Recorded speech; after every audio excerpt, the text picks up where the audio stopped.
mana yang benarnya antara dua? Tidak melaksanakan Ini bisa setuju orangnya nih Pak, yang dia tidak beragama tapi dia selamat. Oke ya, kita mulai lagi ya. Ada orang yang beragama, tentu ada tujuan agama Pak, selamat kan Pak, tetapi dia tidak selamat, tidak sampai tujuannya. tidak sampai ke tujuan. Ada orang itu tidak beragama, tapi dia selamat dan bisa sampai ke tujuan. Pertanyaannya siapakah yang bagus di antara dua? Kita katakan beragama yang bagus, ternyata tidak sampai. Kita katakan tidak beragama, ya, tapi dia sampai. Ya kalau tujuan yang diharapkan tentu yang tidak beragama itu Pak. Timbul pertanyaan lagi, kenapa dia tidak beragama? Kenapa Pak? Karena dia membawa agama, dia membawa petunjuk. Orang itulah Muhammad.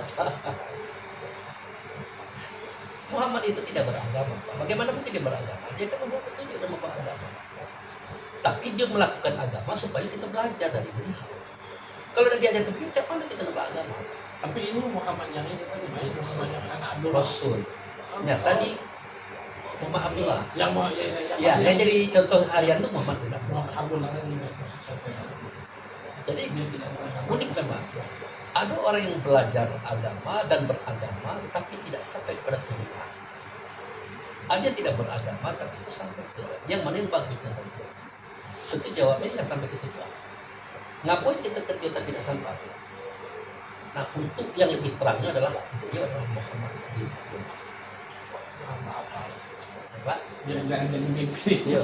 Tapi kan kami tengok dia sholat lebih banyak lagi daripada kita. Lah dia pun guru Pak.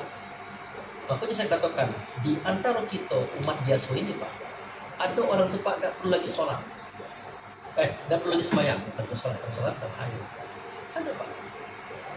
Tapi itu dianggap sesat. Kenapa? Dia ditiru oleh muridnya Pak. Nah, makomnya tinggi Pak, wajar. Tapi muridnya kan belum tentu. Kenapa kalau ada sembahyang, ada sholat, buruk? Alasan begini-begini. Padahal gurunya mau sudah sampai makom. Makanya orang ini dianggap sesat juga, walaupun benar. Kenapa? Gara-gara dia banyak orang sesat. Yang benar bagaimana? Nabi Muhammad itu kurang pada dirinya dan Rasul. Tapi dia yang paling banyak sholatnya. Dia mencontohkan. Dia yang paling kencang puasanya, paling banyak menangisnya, paling banyak itu jadi sebagainya. Jadi yang benar adalah ketika kita sudah sampai kepada makom, jangan sekali-kali kita menunjukkan kita sudah sampai ke makom. Biasa-biasa. Masih ada orang tuh Pak di dunia ini banyak Pak. Dia tidak sembahyang di depan nampak di mata kan? Iya. Ini contoh Pak, contoh. Ini tidak rekaman. Oke, tidak apa-apa. Tidak apa-apa, biarlah. Ada orang Pak, ada orang. Dia waktu zuhur dia ngota-ngota. Orang udah masjid loh. Asar lah masuk, masih ngota-ngota gitu. Maghrib lah masuk, baru selesai. Dan berapa sholat? Zuhur, asar kan? Maghrib kebetulan dimasukkan. Berarti zuhur dan asar dan tidak masuk. Sholat dia Pak. Zuhur dikerjakannya, asar dikerjakannya, maghrib dikerjakannya. Kita tanya, Pak, kenapa gitu Pak? Kalau jamaah ya kita juga kan? Mengkasar kita juga, sedangkan Bapak di rumah. Dia balik bertanya, Bapak tahu sholat itu apa? Oh, setahu saya adalah menyatukan rasa kepada Rasulullah. Artinya bertemu oleh Rasul kan? Ya. Pertanyaan saya, apakah oleh Rasul itu berulang dan berwaktu, bertempat dan ditempatkan?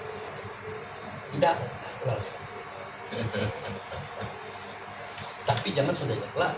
Kata Pak Abu. Kalau terdesaknya Pak jangan. Kalau tak terdesaknya, kalau telat, Telat besok. Dirangkap galau Itu semua tahu lah kata Pak Abu kemarin itu benar Pak itu. Tapi jangan pulau kan. Itu kan emergensi lah, serap-serap lah.